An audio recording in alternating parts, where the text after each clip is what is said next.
하나님 말씀 전하겠습니다. 성경적 가치관이 힘이다. 자, 양이라고 하는 짐승은 그 어떤 짐승보다 가장 안전한 환경에서 살아야 하는 짐승입니다. 왜냐하면 양은 다른 종류의 짐승들과 싸움하고 투쟁하면서 살 수 있는 특징이 없기 때문입니다. 동물들의 세계를 보여주는 다큐멘터리를 종종 보는데요. 거기 보면 다른 짐승을 잡아먹고 사는 그 사나운 짐승들의 그 행태를 보여주는 그 내용들이 생생하게 나옵니다. 다른 짐승을 잡아먹고 사는 짐승들 중에서 제일 끔찍한 게 뱀인 것 같습니다. 근데 뱀 중에서 정말 끔찍한 게 있는데 뭐냐면요. 다른 뱀을 잡아먹는 뱀입니다. 그거 정말 아무리 뱀이라도 그 뱀이 뱀을 거꾸로 이렇게 삼키는 걸 보면 해도 너무한다는 생각이 듭니다. 정말 징그럽고 끔찍합니다. 근데 그거 아십니까? 그런 뱀을 또 잡아먹는 그 오소리 같은 짐승이 있는데 네 발로 기어다니고 뛰어다니는 짐승인데 한국이나 미국에는 없는 것 같습니다. 근데 또 이 짐승을 보면 정말 해도 너무한다 싶습니다. 그냥 뱀이 보이면 마치 애들이 저기 초콜릿 보고 달려가는 것처럼 막 뛰어가가지고 뱀을 얼레고 하다가 보니까 뱀 중에서도 가장 독이 센 킹코브라라고 하는 뱀도 그냥 장난감 다루듯이 다뤄가지고 그냥 머리로부터 이렇게 막 아작아작 씹어 먹는데 야 정말 진짜 이 세상에 천적이란 게 바로 이런 거구나 하는 느낌이 들었습니다. 그런 장면을 보다가 양이 들판에서 풀을 뜯고 있는 모습을 보니까 하나님께서 하나님의 백성들을 양에다가 비유한 이유가 있구나 하는 생각이 절로 들었습니다. 왜냐하면 양은 다른 짐승에 비해서 사악함이 없고 간교함이 없고 포악함이 없습니다. 비록 미련하고 우매하기는 할지라도 결코 사악하거나 포악하지가 않습니다. 바로 그런 면에서 하나님께서 우리를 양에다가 비유하신 것 같습니다. 물론 깨끗하기로 치면 양보다 깨끗한 짐승들이 훨씬 많습니다. 깨끗하기로 치면 뱀이 훨씬 양보다 깨끗합니다. 양은 스스로 자기를 깨끗하게 못합니다. 목자가 깨끗하게 씻어 주어야만 양이 깨끗합니다. 바로 그런 것도 우리하고 똑같은 것 같아요. 우리는 우리 스스로 우리의 허물과 죄를 깨끗하게 씻지를 못합니다. 우리의 목자 되시는 분이 우리의 허물과 죄를 씻어 주셔야 우리가 깨끗해집니다. 그런 면에서 참 양과 우리가 비슷한 것 같아요. 사나움이 없고요, 포악함이 없고 간교함이 없으므로 그 양이 바로 하나님에게 우리 자녀들을 비유하는 짐승이 되는 겁니다. 자, 사납지 않고 포악하지 않기 때문에 다른 육식을 즐기는 짐승들이 가장 쉽게 노린 게 또 양이지요. 그래서 양은 들판에서 풀을 뜯을 때는 반드시 목자가 현장에서 지켜야 합니다. 그래서 용감한 목자는 양을 지키기 위해서 곰하고도 싸우고 사자하고도 싸웁니다. 다윗은 시편을 보면 구약 성경을 보면 양을 지키기 위해서 곰도 죽여본 적이 있고 사자도 죽여본 적이 있다고 이렇게 말합니다. 자, 그런 면에서 또 우리도 양하고 상당히 유사한 것 같아요. 자, 우리가 사는 곳이 푸른 초장이 아니잖아요. 온갖 종류의 위험이 다 있습니다. 예수님은 제자들을 세상에 보내시면서 뭐라고 하셨냐면요. 내가 너희를 세상에 보냄이 양을 이리 가운데 보냄과 같도다. 그러므로 너희는 뱀같이 지혜롭고 비둘기같이 순결하라. 양을 어디로요? 이리들 속으로 보냄과 같다 그랬습니다. 이거 우리가 살아가는 곳은 이리가 득실득실한 곳입니다. 특히 어디에 이리가 득실득실하겠습니까? 물론 불신 세상에 이리가 더 득실득실하겠죠. 그러나 세상이 교회라고 부르는 곳 속에도 이리가 득실득실할 때가 많습니다. 특히 교회라고 부르는 곳 속에 있는 이리라고 정체를 드러내면서 활동하는 게 아니라 양의 탈을 쓰고 일을 합니다. 예수님께서 뭐라고 하셨습니까? 거짓 선지자들을 삼가라. 양의 옷을 입고 너희에게 나아오나 속에는 노략질하는 일이라 그랬습니다. 교회에 있는 이리는 양의 탈을 쓰고 있습니다. 그러나 사실은 노략질하는 일입니다. 어떤 사람입니까? 대표적으로 다른 복음을 전하는 사람, 성경을 다르게 전하면서 다른 영의 역사를 일으키는 사람들이 바로 이리들입니다. 근데 언제나 그 사람들에게 더 많은 힘과 영향력이 있습니다. 왜냐하면 인간은 타락했기 때문에 바른 것을 쫓아가지 못하고 그릇된 것을 쫓아가는 성향이 훨씬 더 강하기 때문입니다. 야고보가 이 편지를 쓸 때도 이스라엘의 상황이 꼭 그랬습니다. 당시에는 세상이 교회라고 부르는 집단이 완전히 이리소국이었습니다. 대제사장, 서기관들, 장로들, 이 사람들이 그 시대에는 뭐 교회라는 말을 안 썼지만 요즘으로 말하면 이스라엘의 교회죠. 이스라엘의 교회의 지도층들이었습니다. 그리고 이들이 꽉 교회를 움켜잡고 있었습니다. 그런데 이들이 했던 일이 뭡니까? 예수님을 십자가에 달아서 가장 비참하게 살해했습니다. 완전히 이리들이 이스라엘의 교회를 딱 장악하고 있는 것이죠. 그들이 예수님을 살해하고 난 다음에 곧바로 망하거나 어디 이민 가지도 안 하고 예루살렘에 그대로 남아서 살았습니다. 그러니 그들을 치하해서 예수님의 제자들이 복음을 전하고 교회를 세우는 일이 쉬웠겠습니까? 날마다 목숨이 위협을 받는 그런 상황입니다. 바르게 믿음 생활을 한다는 것은 언제든지 죽음을 각오해야 한다는 바로 그런 상황이었습니다. 오늘날 한국이나 미국이나 또 전 세계 어디나 거의 실질적으로 좀 심하게 말하면 교회가 재구실을 못하고 있습니다. 한국, 미국뿐만 아니라 아프리카도 마찬가지고 남미도 마찬가지고 어디를 가나 교회가 뭐 건물은 가지고 있고 사람들이 많이 드나들고 있지만 거의 재구실을 못합니다. 믿음이 바로 서지를 못하고 건강하지가 않습니다. 그 이유가 뭘까요? 그 이유는 참 놀랍게도 이런 말 하기가 우리 스스로가 즐겁지 않지만 핍박이 없기 때문입니다. 교회에 핍박이 있으면 다른 믿음이 들어서지를 않습니다. 병든 믿음이 들어서지를 않습니다. 애시당초 그런 사람들은 교회 나오지도 않습니다. 교회 핍박이 없어지니까 믿음 없는 사람, 다른 믿음 있는 사람들이 다 나와서 교회에서 어우러지는 겁니다. 그러니까 숫자는 비대해져 가지고 뭐 10,000명이 모이네, 뭐 10만 명이 모이네, 5,000명이 모이네 하지만 거기에 믿음이 없고 하나님의 신의 역사가 없는 것입니다. 세계 역사상 기독교가 가장 건강했던 적이 언제냐면 바로 초대교회, 특히 로마 제국 시대였는데 그때는 어떤 시대였냐 하면 로마 제국에 의해서 대대적인 박해가 일어났던 때입니다. 10차례에 걸쳐서 제일 먼저 네로 황제 시대로부터 시작해가지고 유명한 그 세계적인 박해가 10번이나 일어났고 그때 신자들은 동굴에 숨어 살거나 잡혀가서 사자밥이 되거나 아니면 저기 그 로마 사람들이 공동묘지를 이용하는 그 카타콤이라고 하는 거 그런 데서 뭐 지하 100m, 200m 깊은 곳에 가서 숨어서 일평생을 신앙생활하면서 살고 그랬던 시절이었습니다.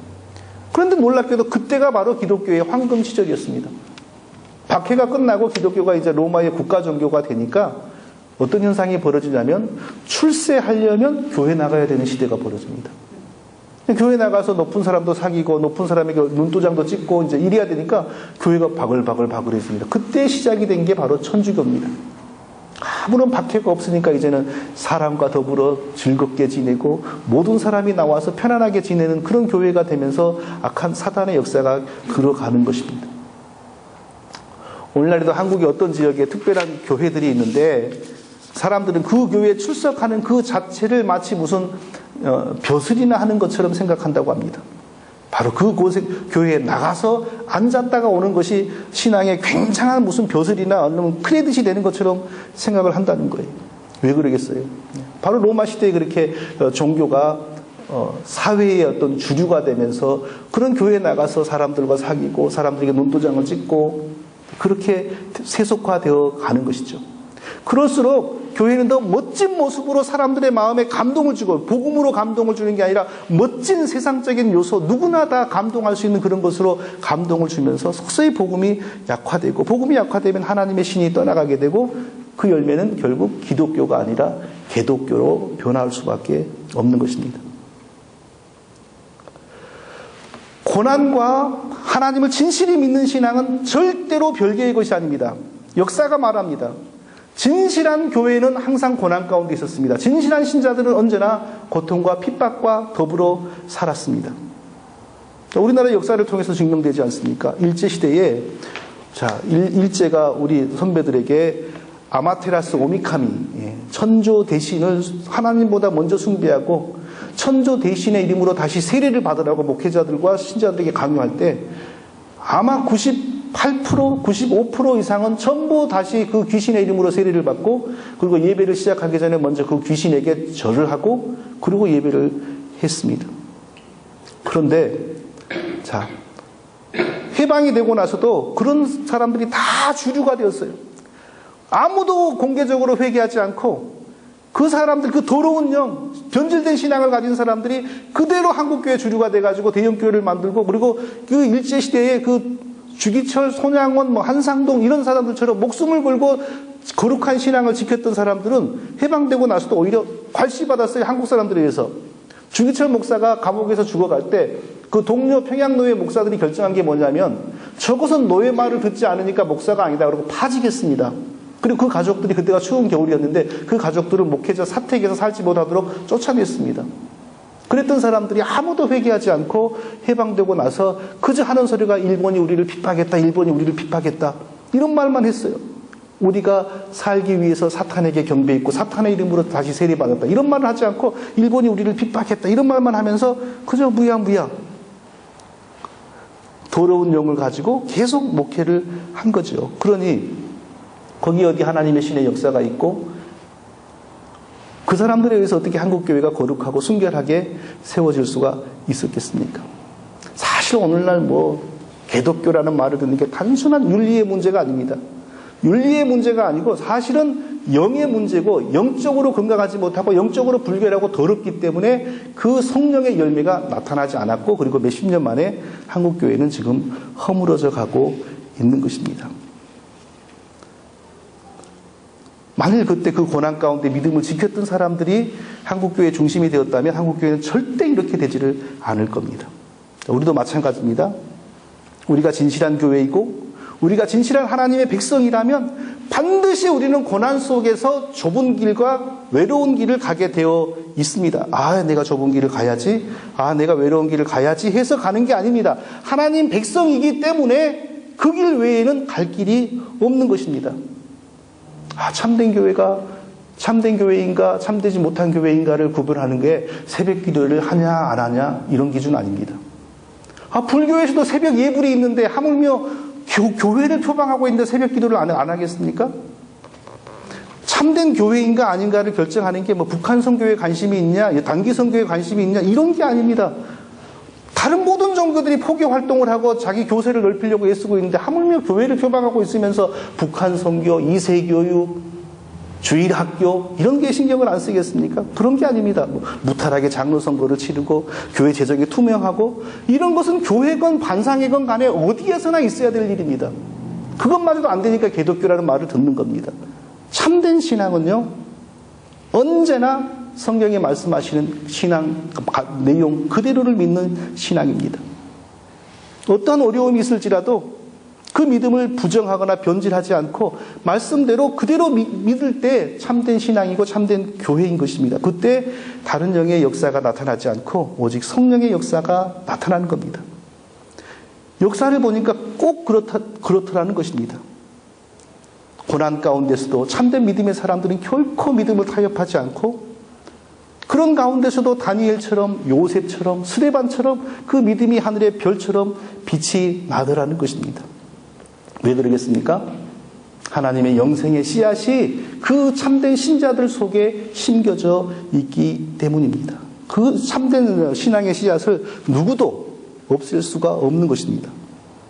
야고보는 그런 시대를 살아야 하고 또 앞으로 그런 시대를 맞아야 하는 그 당시의 신자들의 상황을 다 보면서 이제 그럼에도 불구하고 참된 믿음을 지키며 살아가도록 격려하기 위해서 이 편지를 쓴 것입니다.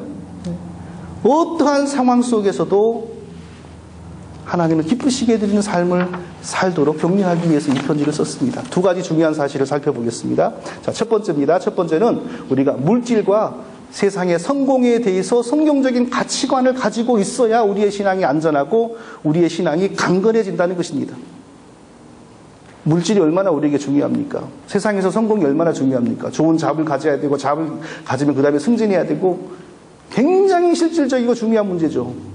사실 이건 누구도 얕볼 수가 없습니다. 요즘에 비만이 문제가 돼가지고 정말 먹는 게 아무것도 아닌 것 같지만 3일만 금식해보세요. 인간 속에 있는 그 정말 처절한 욕망이, 먹고 싶은 그 처절한 욕망이 얼마나 심한지 모릅니다, 이거. 제가 한 3년 동안 금식을 안 해봤는데 옛날에 거의 한 10개월인가 8개월인가 매월 3일, 처음에 3일씩 금식해봤어요. 죽겠더라고요. 그냥 마지막 때 되면 어서 12시가 돼가지고 그냥 콩나물국이라도 하나 먹어야 되겠고 그냥 그 째깍째깍 시간 가는 게 어찌나 늦는지요. 이 문제가 해결이 되면 그 다음에 뭡니까? 그 다음에 입는 문제. 얼마나 중요합니까? 입는 문제가 해결되면 그 다음에 뭡니까? 안전하게 살 수 있는 집의 문제. 애들한테도 왜 열심히 공부해야 되냐 물어보면 결국 답이 뭐냐면 이 문제를 해결하기 위해서 열심히 공부한다고 합니다. 한 보름 된 것 같아요. 제가 집에서 책을 보고 있는데 우리 딸이 자기를 도서관에 태워다 주라고 그럽니다. 그래서 제가 반 장난기로 그리고 좀 귀찮기도 하고 그래서 내가 왜 너를 도서관에 태워다 줘야 되는지 나를 납득시켜봐라 그랬어요. 영어로 좀 서투르게. 그러니까 뭐라 그러냐면요. 영어로 말을 하는데 해석해보면 이런 말이에요. 내가 도서관에 가서 공부를 하면 성적이 올라가고 성적이 올라가면 좋은 대학에 갈 수가 있고 좋은 대학에 가면 나중에 좋은 잡을 가질 수가 있고 좋은 잡을 가지면 원하는 걸 다 가질 수가 있고 아빠한테 용돈도 줄 수가 있고 이렇게 말을 하더라고요. 그래서 그 말을 듣는 16살짜리들도 인생의 본질, 육신의 문제가 뭔지를 다 알고 그걸 얻으려고 공부를 해야 된다는 사실을 다 알고 있구나. 그런 생각이 들더라고요. 성도 여러분, 그러나 육신의 이 먹고 입고 자는 것보다 훨씬 더 중요한 것이 있다는 것을 우리가 망각하면은 결국은 아무리 용을 써도 우리는 사탄의 종에서 벗어날 수가 없습니다. 참된 신앙과는 거리가 멀 수밖에 없습니다. 왜냐하면 우리가 떡으로만 산다라는 인생관을 가지고 있을 때 마귀는 떡을 가지고 우리를 유혹합니다. 그러면 떡을 위해서 사탄에게 절하고 고개를 숙일 수밖에 없습니다. 그러나 우리가 사람이 사는 건 떡으로만 사는 것이 아니고 하나님의 말씀으로도 산다. 말씀이 있어야 산다라는 인생관을 가지고 있으면 떡을 가지고 유혹하는 마귀의 그 미혹을 우리가 넘어갈 수가 있는 것입니다. 예수님은 약대가 바늘기로 들어가는 것이 부자가 하나님 나라에 들어가는 것보다 쉬우니라라고 했습니다. 부자가 천국에 가는 것이 낙타가 바늘구멍 통과하는 것보다 어렵다고 했습니다. 예수님은 부자를 미워하신 겁니까? 부자들이 천국 오지 못하도록 섭리로 작정하신 것입니까? 아닙니다. 육신의 떡이 많고 육신의 문제가 넉넉하면은 마음도 부해져서 하나님의 진리에 대해서, 영혼의 진리에 대해서 관심을 가지지 않게 된다는 겁니다. 그렇다고 예수님이 가난한 사람은 다 천국 간다고 하지 않았습니다. 가난한 사람은 다 신실한 믿음의 사람이라고 하지 않았습니다. 일반적으로 가난한 사람이 더 하나님의 은혜를 입는다라고 성경이 말씀하고 있는 것은 분명한 사실인데 그것은 일반적으로 육신이 가난하면 대개 마음도 가난하여서 오만하지 않고 하나님의 도우심과 은혜를 구하는 자세가 되어 있는 경우가 많습니다. 그렇기 때문에 가난한 사람들이 더 복음을 우리나라 선교 역사도 보면 전부 하층민들, 그 다음에는 장사하는 계층들이 복음을 먼저 받아들였고, 제일 늦게 복음 받아들인 사람들이 바로 양반들이었습니다. 그러나 반대로, 가난하다 할지라도, 마음은 물질과 세상 성공에 대해서만 오매불망하고 있으면, 복음이 들어갈 자리가 있겠습니까? 어떤 사람들은 그 한국이 70년대, 80년대 한국의 어떤 신학자들이 만든 민중신학이라고 하는 것이 아주 한국을 대표하는 세계적인 신학이라고 합니다. 우스운 소리입니다. 민중신학의 내용이 뭐냐면 가난한 민중은 의로운 사람인 것처럼 가난한 민중들은 무조건 하나님의 사랑을 받고 가난한 민중들, 권력과 부로부터 소외된 사람들은 하나님이 더 사랑하는 것처럼 이렇게 강조를 하는데 어디 그런 기독교가 있습니까? 기독교는 가난하건 부하건 그건 육신의 문제입니다. 하나님 앞에서 죄인들이고 타락한 자들입니다. 누구든지 자기의 죄를 사함받기 위하여 예수 그리스도에게 간절하게 손을 내밀고 도우심을 구하는 사람들이 은혜를 받고 하나님의 자녀가 되는 것입니다.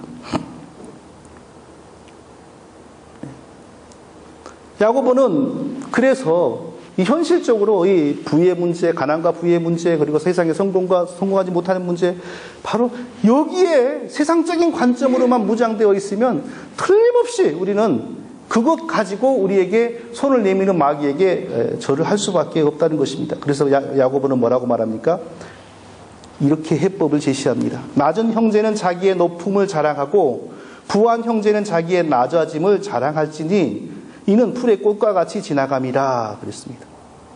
낮은 형제, 가난하고 사회적인 신분이 낮은 사람, 그리스도인을 뜻하죠. 이때는 귀족, 평민, 종 막 이렇게 신분이 있었지 않습니까? 그런데 주로 종들이 또 일찍 예수님 많이 믿었거든요.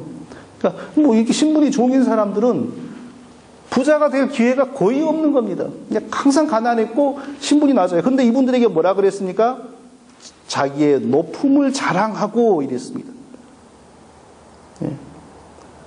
그 높음을 자랑한다는 게 뭡니까? 비록 세상에서 지금 가난하고 육신으로서는 비참하고 그리고 어렵고 이런 무시받는 입장에 있지만 그러나 하늘에서는 하나님의 존귀한 백성이 되어 누구도 부럽지 않은 하나님 백성의 그 영광이 다 예비되어 있기 때문에 이 땅에서 불과 수십 년 참으면서 그 하늘의 그 상급을 바라보면서 살라는 것입니다. 반대로 부자이고 성공한 사람들에게 뭐라고 가르쳤습니까? 부한 형제는 자기의 낮아짐을 자랑할지니 라고 했습니다. 네. 부자이고 성공한 사람이 자기의 낮아짐을 자랑한다. 무슨 말입니까? 아무리 부자이고 아무리 돈이 많고 아무리 권력과 명성이 있다 할지라도 하나님 앞에서 하나님의 은혜로 살아가는 한 사람의 하나님의 백성의 겸손함과 낮아짐이 없다면 아무것도 아니라는 거죠. 세상 길어봐야 50년, 60년. 이때 사람들은 평균 수명도 굉장히 짧아가지고 환갑 넘기는 사람들이 별로 없었습니다. 그러니까 이 편지를 받으면 대부분 30, 40은 됐지 않겠습니까? 그러면 남은 인생은 기껏 해봐 20년, 30년밖에 안 되는 거예요. 그러니까 20년, 30년 후에 육신 벗으면은 이 육신이 부자였냐 가난한 거냐 이건 아무런 의미가 없는 건데 그때를 생각하면서 부자이고 성공한 사람은 한 사람의 하나님의 백성으로서 겸손하게 하나님의 은혜를 사모하고 감사하는 그런 믿음을 가졌다는 것을 자랑하라는 거예요. 돈 자랑하지 말고 세상에서 성공했다는 거 자랑하지 말고. 네. 한국 경제를 일으킨 유명한 기업들의 회장 재벌들 가운데 구원받은 그리스도인은 몇 명이나 될까요? 제가 세보지도 못했고 또 그런 자료를 본 적도 없지만 아무리 많다고 이렇게 짐작을 해도 절대 재벌이 100명이라면 그중에 5명 이상 예수님 믿지 않았을 겁니다. 자, 100명의 재벌들 가운데 5명이 천국을 간다면 예수님이 어찌 부자가 천국 가는 게 낙타가 바늘기 끼는 것만큼 어렵다 이렇게 말씀하시겠어요? 그 정도로 정말 낙타가 바늘기 끼는 것만큼 부자가 천국 가는 게 어렵다고 하셨는데 100명 중에 재벌 100명 중에 5명이나 예수님 믿고 천국 간다는 것은 성경이 안 맞다는 거죠. 아마 제 생각에는 100명 중에 5명이 예수님 믿고 천국 간다는 이런 통계가 있다면 이것은 일반인들 세계에서도 아마 적용되기 어려운 겁니다. 이 정도로 정말 예수 그리스도로 말미암아 거듭나서 하나님 백성 되는 것은 쉬운 일이 아닙니다. 네. 부자일수록 한 사람의 겸손한 하나님 백성이 되지 못하면 그 인생은 아무것도 아니지요. 20년, 30년 지나가면 아무것도 아닙니다. 돈으로 구원받는 거 아니고 권세로 구원받는 거 아닙니다. 그거 돈 구원하고는 아무 상관도 없습니다. 구원은 오직 하나님의 은혜입니다. 그러니까 가난한 사람도 구원해 주신 하나님께 은혜에 감사하고 부자인 사람도 구원해 주신 하나님의 은혜에 감사하고 부자도 아니고 가난하지도 않은 그 중간의 사람들도 하나님의 은혜에 감사하고 이게 건강한 기독교인이죠. 자, 이런 돈에 관한 물질에 관한 세상의 성공에 관한 이런 성경적인 가치관이 없으면 결코 어려운 시대를 바르게 살아갈 수 없다는 겁니다. 이런 가치관이 없으면 마귀가 떡을 줄 때 더 많은 떡 받기 위해서 분명히 믿음을 우리는 더럽히게 됩니다. 그런데 이런 세상은 기껏해봐야 잠시인데 그 잠시간 세상에서 조금 더 살기 위해서 그런 게 너무 어리석다는 것입니다. 저는 요즘에 참 저의 인생이 정말 신속하게 빠르게 지나가고 있는 중이라는 생각을 자주 하게 됩니다. 그 계기가 뭐냐면요. 웃지 마세요. 제 몸이 굉장히 살이 잘 찌고 있어요. 살이 잘 쪄요, 제가요. 조금만 먹어도 살이 잘 찌고, 서로 말하면 비유구 같이 살이 잘 쪄요. 하여튼. 그래서 먹는 게 그렇게 겁이 나고, 또 근데도 막상 먹을 게 있으면 이게 뭐, 안 먹어집니까? 또 먹을 거 먹어야죠. 그래서 뭐 좀 스트레스도 받아야, 이거 절제도 하고, 뭐, 살도 빼고 그래야 되지 않나 하는 그 스트레스도 좀 솔직히 생깁니다. 근데 그것보다 더 드는 생각은 뭐냐면요. 이건 어차피 인생이 지나가면서 40대, 50대, 60대를 가면서 일반적으로 다 거치는 거 아닙니까? 처음부터 다 끝까지 청년 시절처럼 그렇게 얼굴이 그렇고 그런 사람 어디가 있어요. 시대 가면 다 결국에는 이렇게 몸이 노화되고 근육이 퇴화되고 이러니까 열량이 소모할 데가 없으니까 지방으로 쌓이고 다 그런 것인데 굳이 여기서 다이어트를 해야 되고 살을 빼고 건강을 위해서 그것도 해야 되겠죠. 그러나 그것보다 더 중요한 생각은 인생의 중요한 순간이 이렇게 지금 어김없이 착착착착 가고 있는데 이때 가장 중요한 것은 저의 인생의 시간표를 보고 시계를 보면서 내가 지금 어느 때를 지나가고 있는가. 더 하나님을 위해서 더 보람이 있고 값지게 살기 위해서 내가 뭘 해야 되는가. 바로 그런 것을 더 고민하고 근심해야 될 때라는 생각을 더 자주 합니다. 야고보가 바로 우리에게 어려운 시대를 살아가는 우리에게 바로 그 얘기를 하고 있는 것입니다. 풀은 마르고 꽃은 떨어지니 그 모양의 아름다움도 없어지고 모든 재물과 권세의 영광도 그와 마찬가지로 세잔해진다라고 했습니다. 아무리 좋은 시절도 다 잠깐입니다. 건강이 영원하지 않고 젊음이 영원하지 않고 성공도 영원하지 않습니다. 벌써 지금 며칠 사이에 낙엽이 단풍이 다 떨어져 버렸습니다. 지난 여름에 캠핑도 갔다 오고 재밌게 지냈죠. 근데 제가 또 맨날 여름이지 그런 생각만 하고 있었으면은 지금 뭐가 됐겠어요. 벌써 이렇게 찬바람이 나고 단풍은 다 떨어지고 그겁니까? 제가 한국에 갔다 오면은 추수감사절인데 추수감사절부터는 겨울이 됩니다. 한 해가 다 지나간 거죠. 인생은 이렇게 빨리 갑니다. 우리가 육신으로 이 세상에서 경험하는 건 아무것도 영원하지 않습니다. 젊음도 잠시고 건강도 잠시고 재물도 오래가지 못합니다. 그런데 재물이 어쩌다가 좀 오래가는 수가 있는데 그런데 육신이 오래가지를 못합니다. 가장 중요한 것은요. 우리가 이 어려운 시대 가장 중요한 것은 하나님 앞에서 우리가 가장 쓰임받기 위해서 중요한 것은요. 재물과 성공에 대한 성경적인 가치관을 분명히 정립하는 것입니다. 이것이 없으면 결코 우리는 온전한 인생을 살아갈 수가 없습니다. 특히 참된 교회와 참된 신자들은 더욱더 여러 가지 어려운 일이 많습니다. 가난해도 어려운 일이 많습니다. 부자여도 어려운 일이 많습니다.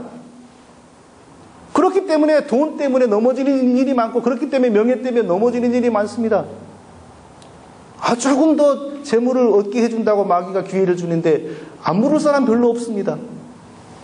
다 그렇게 해서 넘어지는 거죠. 방법은 한 가지뿐입니다.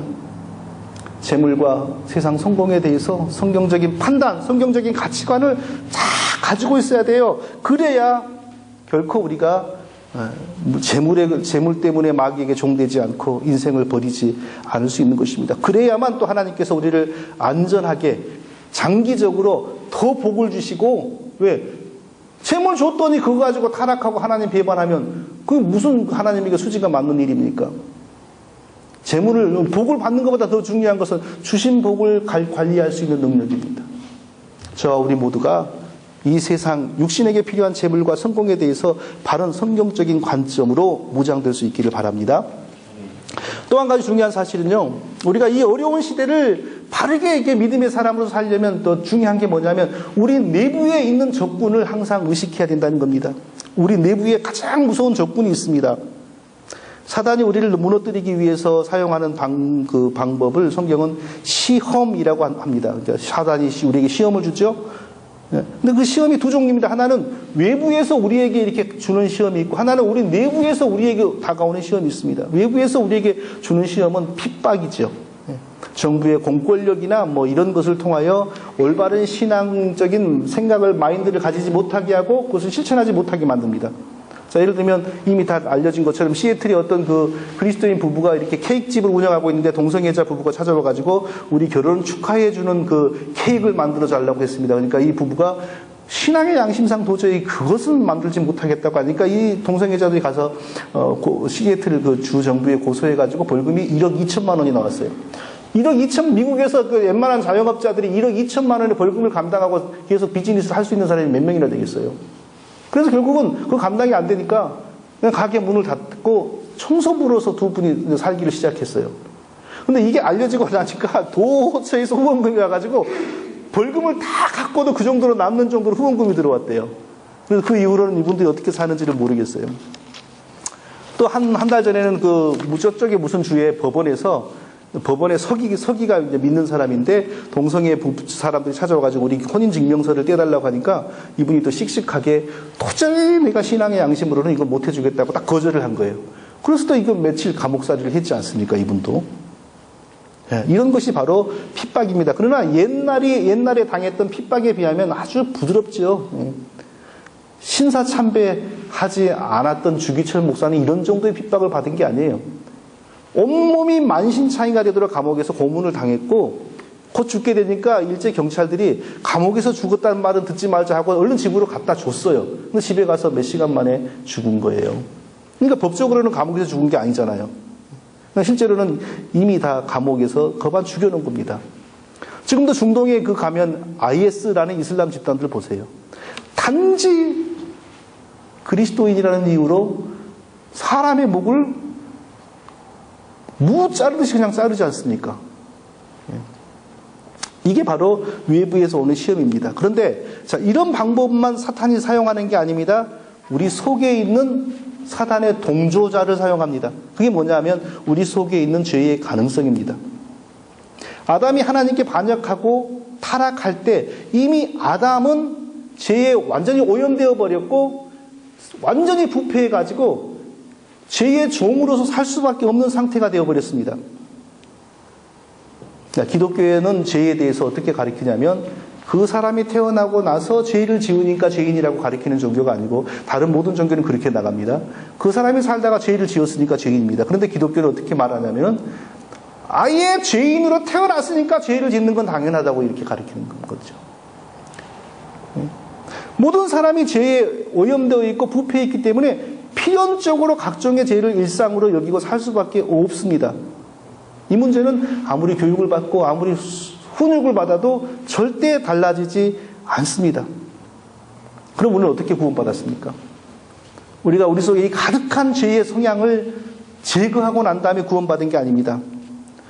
구원받고 난 이후에도 그대로 있습니다. 근데 어떻게 구원받았냐 하면 우리를 대신하여 예수 그리스도가 대신 사형 집행을 당하신 것입니다. 하나님이 우리의 죄를 다 예수님에게 전가해서 예수님을 대표로 사형을 집행하시고 예수님이 죽는 것을 보면서 죄에 대한 진노를 푸시고 우리에게 주어야 할 사형 집행을 면제해 준 겁니다. 그게 바로 우리의 구원입니다. 그러니까 구원받은 사람에게도 이 속에 각종의 죄의 가능성과 각종의 죄의 성향이 그대로 있는 겁니다. 이걸 모르기 때문에 초신자들이 교회 가면 교회 가면 다 천사들만 모였을 줄 알았는데 하는 짓이 똑같다 그러잖아요. 그럴 수밖에 없죠. 법적으로 깨끗해진 거지 실질적으로 깨끗해진 게 아닙니다. 실질적으로 깨끗해진 것은 뭐냐면 실제적 칭이라고 하는데 그게 뭐냐면 실제로 성품도 완전히 변해버리고 행위도 완전히 변해가지고 하나님 보시기에 진짜로 의로워졌습니다. 그러니까 진짜로 의로워졌으니까 의롭다 하심을 주시고 구원해 주셨다는 겁니다. 이 감리교나 천주교는 그런 걸 가르치잖아요. 그러니까 우리가 믿는 것은 성경이 가르치는 것은 우리는 똑같아요. 사실 똑같아요. 근데 다만 법적으로 예수님이 우리 대신 사형 집행을 받았기 때문에 우리에게는 사형을 청구하지 않는 겁니다. 그리고 하나님의 자녀의 신분으로 다시 복귀시켜 주는 겁니다. 이게 바로 우리가 믿는 법정적인 칭의입니다. 더 이상 죄에 대한 책임 추궁을 하지 않는단 말이에요. 그러면 그대로만 우리가 삽니까? 하나님의 백성들이나 하나님 백성 아닌 사람들이나 똑같이 죄악을 일삼고 죄악에 포로되어 산다면 도대체 무슨 하나님께 영광이 되겠어요? 우리는 그렇게 살지 않습니다.